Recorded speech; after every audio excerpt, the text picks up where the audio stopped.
ಸ್ವಾಮಿಯವರಿಗೆ ಸಾಷ್ಟಾಂಗ ಪ್ರಣಾಮಗಳನ್ನು ಅಂತ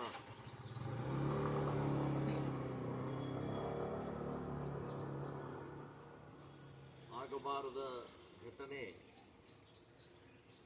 ಆಗಿ ಹೋಗಿದೆ. Good morning everyone. ನಾವು ಹುಟ್ಟು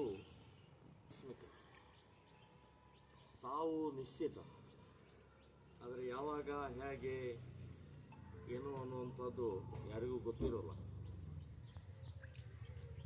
ದೇವರ ಪೂಜೆ ಪುನಸ್ಕಾರ,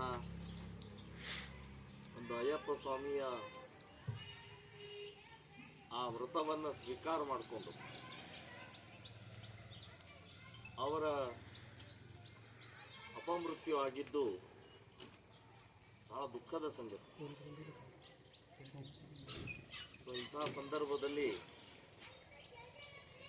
ಅವರ ಕುಟುಂಬಕ್ಕೆ ಆದಂಥ ನೋವು ಭರಿಸೋಕ್ಕೆ ಯಾರಿಂದಲೂ ಸಾಧ್ಯ ಇಲ್ಲ.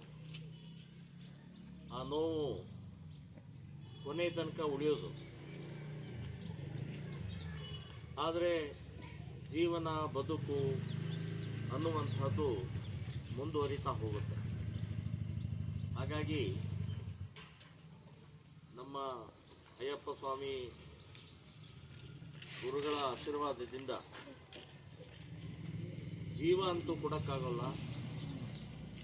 ಅವರ ದುಃಖದಲ್ಲಿ, ಅವರ ನೋವಿನಲ್ಲಿ ನಾವು ಕೂಡ ಸ್ವಲ್ಪ ಸಹಕಾರಿಯಾಗಿ ಆ ನೋವನ್ನು ಕಡಿಮೆ ಮಾಡೋಣ ಅಂತನ್ನುವಂಥ ದೃಷ್ಟಿಯಿಂದ ಎಲ್ಲರೂ ಸೇರಿ ಒಂದು ಸ್ವಲ್ಪ ಭಾಳ ಒಂದು ಕಡಿಮೆಯ ಪ್ರಮಾಣದಲ್ಲಿ ಎಷ್ಟು ಸಹಾಯ ಆಗುತ್ತೆ ಅಂತ ಹೇಳಿ ನಾವೆಲ್ಲ ಕಡೆಯಿಂದ ಸಂಗ್ರಹ ಮಾಡಿ ನಿಮ್ಮ ಸಹಕಾರಿ ಆಗಲಿ ಅಂತನ್ನುವಂಥದ್ದು ಧನ ಸಹಾಯ ಪೂಜ್ಯರ ನೇತೃತ್ವದಲ್ಲಿ ಆಶೀರ್ವಾದದಿಂದ ಈ ಸಂದರ್ಭದಲ್ಲಿ ನಾವೆಲ್ಲ ಕೊಡ್ತಾ ಇದ್ದೀವಿ.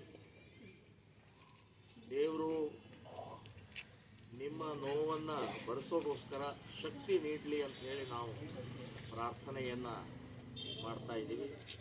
ಪೂಜ್ಯ ಗುರುಗಳ ಆಶೀರ್ವಾದ ಕೂಡ ನಮಗೆಲ್ಲರಿಗೂ ಇರಲಿ. ಮುಂದೆ ಈ ರೀತಿಯ ಅನಾಹುತ ಆಗೋದು ಬೇಡ, ಯಾರ ಮನೆಯಲ್ಲೂ ಆಗೋದು ಬೇಡ, ಯಾರಿಗೂ ಆಗೋದು ಬೇಡ ಅಂಥೇಳಿ ಆ ಅಯ್ಯಪ್ಪ ಸ್ವಾಮಿಗೆ ನಾವೆಲ್ಲರೂ ಪ್ರಾರ್ಥನೆ ಮಾಡಿ ಇವತ್ತಿನ ಈ ಕಾರ್ಯಕ್ರಮದ ಮುಂದುವರಿಕೆ ಆಗಬೇಕು ಅಂತ ಹೇಳಿ ನಾನು ವಿನಂತಿಯನ್ನು ಮಾಡ್ತೀನಿ.